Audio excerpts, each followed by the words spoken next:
Salam hörmətli izləyicilər, mən Vəkil Soltan Murad. 2021-ci ildən Azərbaycan Respublikası Vəkillər Kollegiyasının üzvüyəm. Artıq 3 ildir ki, vəkillik fəaliyyətinə məşğulam.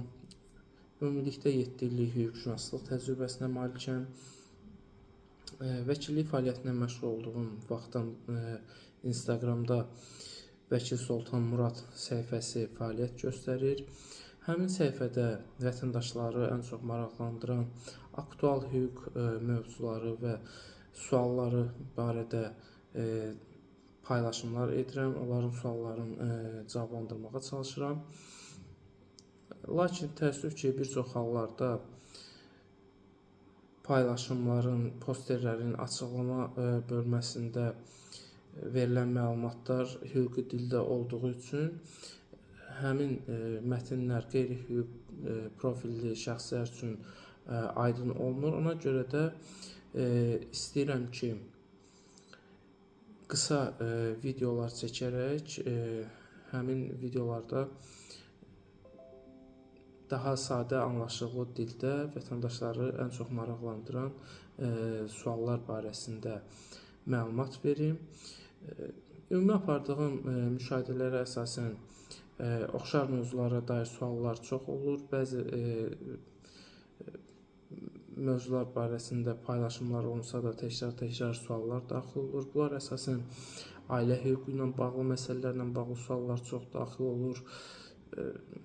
Dələduzluq cinayətləri ilə bağlı suallar çox daxil olur.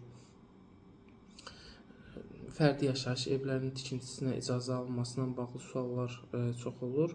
Ailə hüququna dair suallar burada başlıca istiqaməti təşkil edir və ailə məcəlləsi ilə bağlı ən çox verilən suallar nikahın pozulması, alimentin müəyyən olunması, artırılması, uşaqla ünsiyyət hüququ, birgə əmlakın bölünməsi kimi məsələlərlə bağlı suallar çox daxil olur. Ona görə də həmin suallara dair bəzi məlumatları diqqətinizə çatdırmaq istəyirəm. Ən çox soruşulan suallardan biri alimentin məbləği ilə bağlıdır. Alimentin məbləği necə müəyyən olunur? Alimentin məbləğinin müəyyən olması ilə bağlı Azərbaycan Respublikasının Ailə Məcəlləsinin 76 və 78-ci maddələrində iki üsul müəyyən olunub. Bunlardan biri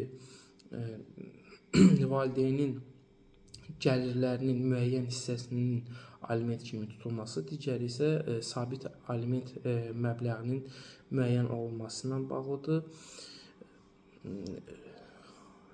Gəlirlərin müəyyən hissəsinin tutulması üçün də belə deyək, kvotalar bir uşaq üçün gəlirlərin 1/4, 2 uşaq üçün valideynin gəlirlərinin 1/3 və 3 və daha çox uşaq üçün isə valideynin gəlirlərinin yarısı müəyyən olunub.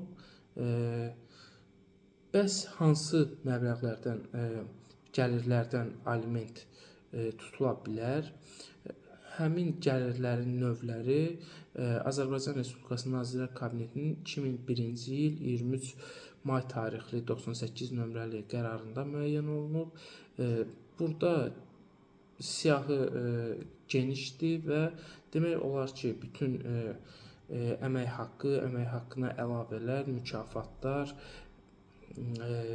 sosial müavinətlər, qonorar kimi alınan məbləğlər, jurnalistlərin, rəssamların, yazıçıların qonorarları, sahibkarlıq fəaliyyətindən əldə olunan gəlirlər daxildir. Həmin qərarda cəmi bir istisna var. O da dəfn mərasimi keçirilməsinə bağlı verilən müavinətdir və digər sosial müavinətlər, hətta belə deyim, tələbələrin təqaüdü də alimentin tutula biləcəyi gəlirlərə daxil olunub.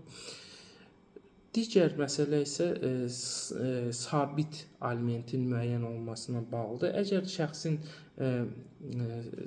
stabil gəliri mövcud deyilsə, bu dəyişkən bir gəlirdisə, naturada alınırsa, bir hissəsi və yaxud da tam hissəsi və yaxud da gəlirlər ümumiyyətlə mövcud deyilsə, bu zaman məhkəmə tərəfindən sabit aliment məbləği müəyyən olunur.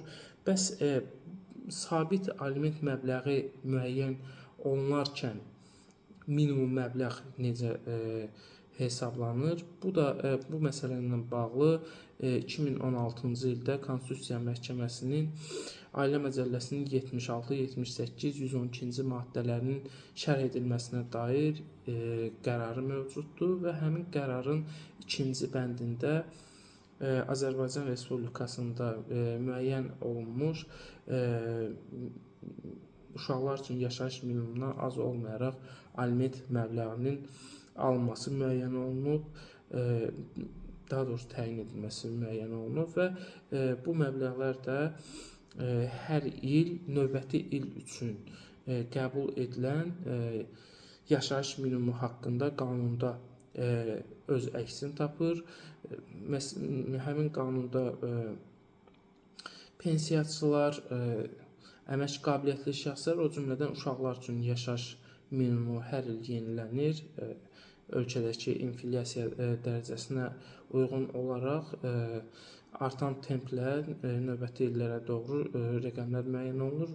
Misal üçün 2024-cü ildə həmin rəqəm 235 manata bərabərdir. Amma yəni sabit məbləğdə o demək deyil ki, yaşayış minimumuna həmişə bərabər olmalıdır. Yaşayış minimumundan çox da sabit məbləğdə aliment müəyyən oluna bilir. Və burada həmçinin tərəflərin maddi vəziyyəti də nəzərə alınmalıdır. Tərəflərdən əgər hərəsində bir uşaq qalırsa və bu zaman isə daha az təminatlı olan tərəfə digər tərəf ər və yaxud da arvad tərəfindən sabit məbləğdə aliment ödənilə bilər. Diqqətiniz üçün təşəkkür edirəm. Digər vətəndaşları maraqlandıran vacib əhəmiyyətli məsələlərlə bağlı da videolarımız olacaq və izlədiyiniz üçün bir daha minnətdarlığımı bildirirəm.